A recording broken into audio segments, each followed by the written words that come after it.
عزیز طالبات السلام علیکم۔ کل ہم پڑھ رہے تھے ڈرامہ دستک مرزا ادیب کا، وہ آج آگے سے شروع کرتے ہیں۔ آدھا لیسن ہوا تھا۔ بیگم ایک بار پھر شوہر کو دیکھتی ہیں، وہ بدستور چائے پینے میں مصروف ہیں۔ بیگم چائے پیجئے نا برہان بہتر۔ برہان پیالی ہونٹوں سے لگا لیتے ہیں۔ بیگم بھی چائے پیتی ہیں۔ بیگم پتہ نہیں کیا بات ہے، بیٹھے بیٹھے خیال کرنے لگتے ہیں کہ دروازے پر دستک ہو رہی ہے، حالانکہ دروازے پر کوئی بھی نہیں ہوتا۔ برہان ہو سکتا ہے کسی نے دروازے پر دستک دی ہو اور آپ نے نہ سنی ہو۔ بیگم دستک تو ہوتی ہی نہیں، میں کیسے مان لوں؟ برہان یعنی دستک نہیں ہوتی اور ڈاکٹر صاحب محسوس کرتے ہیں کہ دستک ہو رہی ہے۔ بیگم جی ہاں۔ برہان چائے کے 2 گھونٹ لے کر زیدی کی طرف دیکھتے ہیں۔ زیدی نے پیالی خالی کر دی ہے۔ بیگم ہاتھ بڑھا کر پیالی لے لیتی ہیں اور میز پر رکھ دیتی ہیں۔ زیدی نے اپنا سر دیوار سے لگا دیا ہے اور آنکھیں بند کیے لیٹے ہیں۔ برہان نیند آ رہی ہے ڈاکٹر صاحب؟ زیدی آنکھیں کھولے بغیر جی نہیں۔ بیگم آج انہیں بار بار یہی خیال آتا ہے، میں نے کہا بھی کہ باہر تیز ہوا چل رہی ہے، اس کی وجہ سے یہ شور ہو رہا ہے، مگر مانتے ہی نہیں۔ 2 مرتبہ مجھے دروازے پر بھیجا ہے۔ زیدی اور وہاں کوئی نہیں تھا؟ بیگم کوئی بھی نہیں۔ زیدی اچھا بیگم آپ ان سے پوچھئے۔ زیدی آنکھیں کھول دیتے ہیں۔ زیدی برہان بیٹا، برہان کہیے۔ زیدی یہ آج سے 18-20 برس پہلے کا واقعہ ہے۔ اس زمانے میں میری پریکٹس خوب چلتی تھی، سر کھجانے کی بھی فرصت نہیں ملتی تھی۔ زیدی اپنے بارے میں بتانے لگا ہے کہ جب آج سے 18-20 برس پہلے ایک ڈاکٹر تھا اور اس نے اپنا کلینک کھولا ہوا تھا۔ اس وقت اس کے پاس سر کھجانے کی فرصت نہیں تھی، یعنی اسے بہت مریض اس کے پاس رہتے تھے اور کافی اس کے پاس رش رہتا تھا۔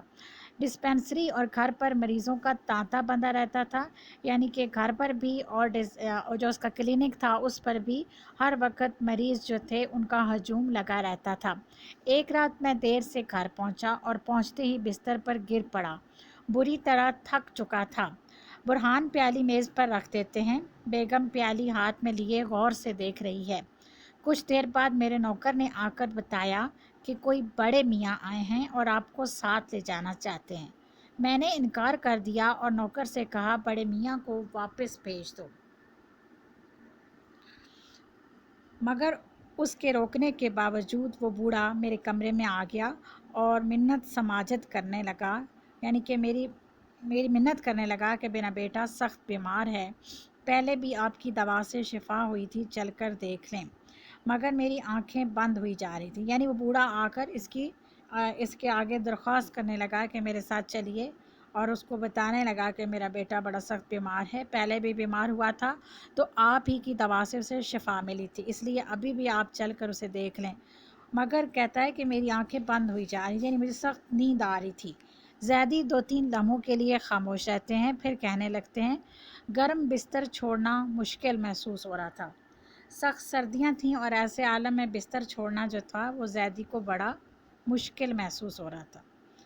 میں نے سختی سے انکار کر دیا، یعنی وہ کہنے لگا کہ میں نے اس کو ڈانٹ ڈپٹ کر انکار کر دیا اس کے ساتھ جانے سے۔ وہ بولتا رہا، وہ بار بار منتیں کرتا رہا اور درخواست کرتا رہا، اور جب نوکر نے اسے زبردستی باہر نکال دیا تو دروازے پر دستک دینے لگا۔ نوکر نے کیا کیا، اسے دھکے مار کر گھر سے باہر نکال دیا۔ اب وہ گھر کے مین گیٹ پہ کھڑا بار بار اس مین گیٹ کو کھٹکھٹاتا رہا اور دستک دیتا رہا، نہ جانے کب تک دستک دیتا رہا، یعنی وہ اس طرح کھٹکھٹاتا رہا اور میں آرام سے سو گیا، مجھے نہیں معلوم کہ وہ کب تک جو ہے وہ دستک دیتا رہا۔ زیدی پھر خاموش ہو جاتے ہیں۔ بیگم کی نگاہیں اپنے شوہر پر جمی ہیں اور برہان میز سے دوائی کی ایک شیشی اٹھا کر اسے دیکھ رہے ہیں۔ صبح اٹھا تو طبیعت پر بڑا بوجھ تھا، یعنی کہ مجھے رات والی حرکت پر اپنی شرمندگی محسوس ہو رہی تھی۔ افسوس کر رہا تھا کہ میں نے بوڑھے کو کیوں مایوس کیا۔ برہان اس وقت آپ کا ضمیر بیدار ہو گیا تھا، یعنی اس وقت آپ کا ضمیر جو تھا وہ آپ کو کچوکے لگا رہا تھا کہ آپ نے اپنے آرام کو ترجیح دی اور دوسرے کی پریشانی کو نہ دیکھا۔ زیدی بس یہی بات تھی، میں نے اس بوڑھے کو ڈھونڈنے کی کوشش بھی کی مگر کہیں پتہ نہ چلا، نہ جانے وہ کون تھا۔ کہتا ہے بعد میں نے پریشان ہو کر اس بوڑھے کو ڈھونڈنے کی بھی کوشش کی، لیکن وہ بوڑھا جو ہے مجھے کہیں دکھائی نہ دیا۔